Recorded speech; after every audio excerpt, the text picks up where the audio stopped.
Updates at pinakahuling mga usapin sa mundo ng palakasan.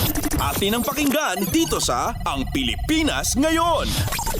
Magandang araw. Narito na po ang Balitang Sports. Optimistiko si Philippine Olympic Committee o POC President Abraham Bambol Tolentino na malalagpasan ang mga kakatawan ng bansa sa 2024 Olympic Games sa Paris kumpara noong nagkwalipika sa Tokyo noong 2021. Naging makasaysayan ang naunsyaming Tokyo Games kung saan naganap ito noong 2021 imbis na 2020 dahil sa pandemya. May kabuang 19 na atleta ang lumaban para sa Pilipinas kung saan nakamit ni weightlifter Heidelin Diaz ang kauna-unahang gintong medalya ng bansa.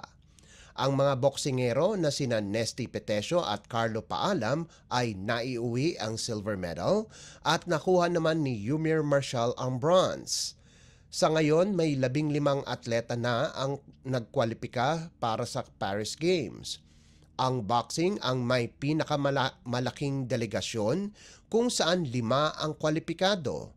Ang nagbabalik na sina Paalam, Petesio, Marshall at mga baguhan na sina Hergy Bacyadan at Ira Villegas.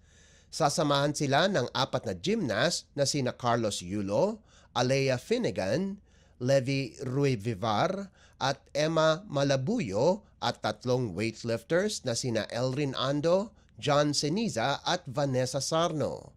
Kwalipikado din sina Paul Volter, EJ Obiena, rower Joni Delgaco at fencer Sam Katantan. Malaki ang tiwala ni Tolentino na madadagdagan pa ang mga atleta na pasok sa Olympics sa mga darating na linggo. Ayon kay Ali Sulit, presidente ng Philippine Judo Federation, kumpirmado na si Filipino-Japanese Kiyomi Watanabe ay nakakuha ng pwesto. Inaantay lamang ang opisyal na announcement bago matapos ang buwan. Si Watanabe ay isa sa mga flag bearers ng bansa sa Tokyo Games. Sinabi ni Tolentino na marami pang atleta sa track and field events ang nakasalang sa mga Olympic qualifiers. Inaasahan niya na makakapasok sina US-based hurdler Lauren Hoffman at Spain-based John Cabang sa pamamagitan ng kanilang ranking. Nakatakdang lumipad sa Hunyo 22 patungong France ang mga Pilipinong atleta na kwalipikado sa Olympics. Magbubukas naman ang Paris Olympics sa Hulyo 26. Updates at pinakahuling mga usapin sa mundo ng palakasan. Atin ang pakinggan dito sa Ang Pilipinas Ngayon. Natalo ang Alas Pilipinas men's volleyball team sa world number 32 at 5th rank sa Asia na China 19-25, 22-25 at 22-25 sa 2024 AVC Challenge Cup for Men na ginanap sa Manama, Bahrain. Kailangang manalo ng Alas sa host team na Bahrain dahil 2 laro lamang ang laban sa pool phase at asahan na matalo ang host team sa China para makapasok ito sa quarterfinals. Sa pagkawala ni Brian Bagunas na kasalukuyang nasa Taiwan para gampanan ang kanyang obligasyon para sa kanyang koponan na win streak, naging co-team captains sina Mark Espejo at Jao Umandal. Nanguna naman sa scoring department sina Umandal at Leo Orjales na kapwa nakagawa ng 10 puntos habang nagtapos si Espejo ng may 8 markers.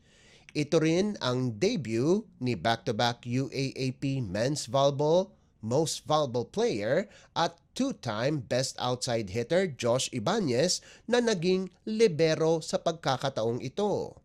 Naging proud naman si head coach Sergio Veloso sa naging performance ng kanyang bataan kung saan kahit hindi man nakakuha ng isang set ay naging dikit naman ito.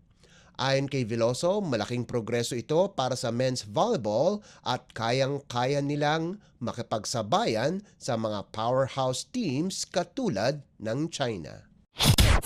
Updates at pinakahuling mga usapin sa mundo ng palakasan. Atin ang pakinggan dito sa Ang Pilipinas Ngayon. Malaking tulong ang makukuha ng Lyceum of the Philippines University pagkatapos makuha ang serbisyo ng 3 Filipino-American basketball players kung saan nagsisimula sila muling bumuo ng palaban na koponan pagkatapos lumikas na ang ilang veteranong players. Inanunsyo ng Pirates ang pagkuha nila kay Desmond Pine, pati na rin ang paglipat nina Jovan Abregana at R.A. Brocal. Dating naglaro ang 6'5" forward na si Pine para sa Desert Oasis High School sa Las Vegas, Nevada at magiging eligible na itong maglaro sa NCAA Season 100 para bunan ang naiwan nina Enoch Valdez, Sean Umali at Oman Omandak. Sa kabilang banda, ang 6'3" Abrigana naman ay nakapaglaro na sa kolehiyo pagkatapos maglaro para sa De Anza College sa California, habang ang 5'10" guard na si Brocal ay nanggaling sa Seton Hall University sa New Jersey. Subalit hindi muna masisilayan si Abrigana at Brocal itong darating na season at kailangan munang maghintay ng 1 taon bago makapaglaro sa Pirates. Malaking pasasalamat naman ni Pirates head coach Gilbert Malabanan at nakuha nila ang serbisyo ng 3 PhilAm at sinabing magiging malaki ang kanilang kontribusyon sa programa ng koponan. Ang pagdating ng 3 ay malaking tulong para sa Pirates na kakagaling lamang sa back-to-back Final Four appearances nitong season 98 at 99. Updates at pinakahuling mga usapin sa mundo ng palakasan. Atin ang pakinggan dito sa Ang Pilipinas Ngayon. At yan ang pinakahuling balita sa larangan ng palakasan. Para sa Radyo Pilipinas World Service, ito po si Leo Magpayo. Magandang araw. Updates at pinakahuling mga usapin sa mundo ng palakasan. Atin ang pakinggan dito sa Ang Pilipinas Ngayon.